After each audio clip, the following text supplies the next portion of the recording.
on, LeBron. Come on, LeBron. Oh, he shoots. Oh, my grandma could shoot better than that.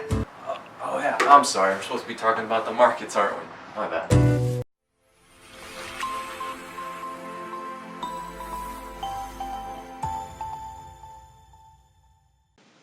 Well, right now the Cavaliers find themselves in an epic battle with in the NBA Finals with Golden State Warriors, and I can't wait to see what happens. They'll probably lose. But nonetheless, it made me think, I don't really know what a Cavalier is. So what did I do?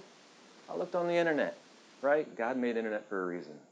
Or that was Al Gore, I'm sorry. So I looked on the internet and I found that a Cavalier is a group of fighting men that they were fearless. Their life's pact was to never give up and never surrender no matter the odds. I hope the Cleveland Cavs get the memo on what that actually means. The other definition of Cavalier that I saw would be when we use it in a sentence. It means showing lack of proper concern or making an offhand comment. So he was very cavalier with that decision, or she was very cavalier with what she had said there. So why does that matter? Well, it basically means that we cannot have our Fed chair, Janet Yellen, be cavalier with what she says. The financial media is all over her. Whatever word proceeds from her mouth, the media is on top of it, trying to dissect that data and figure out what is she going to do, what is the Fed going to do with interest rates. Back in May, it was the common theme that rate hikes would increase in June, okay?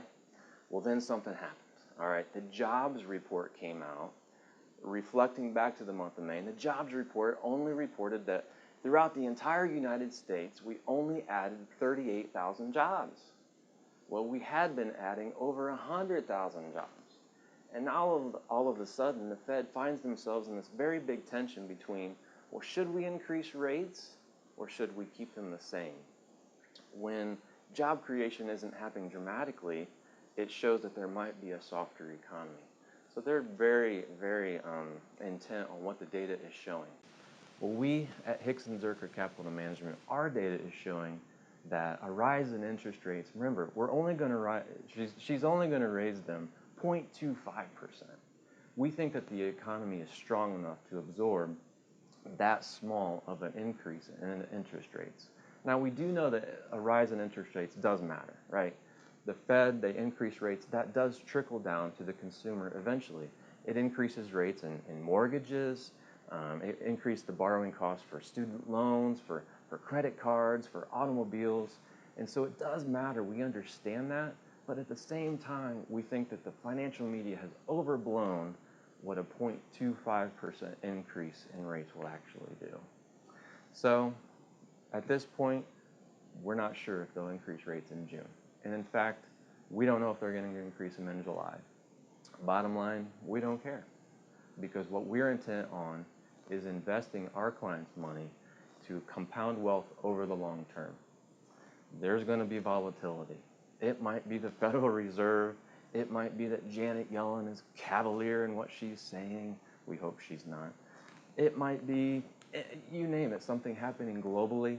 But in the end, what we want to do is find great companies, durable companies, trading at value prices with growing earnings, and finding asset classes that are undervalued that will allow our clients to compound wealth over the long term. My name is Tony Hixon. Thank you for visiting us today. Remember, we don't just want to let you know how to invest, but how to invest wisely. See you next time. Go Cavs.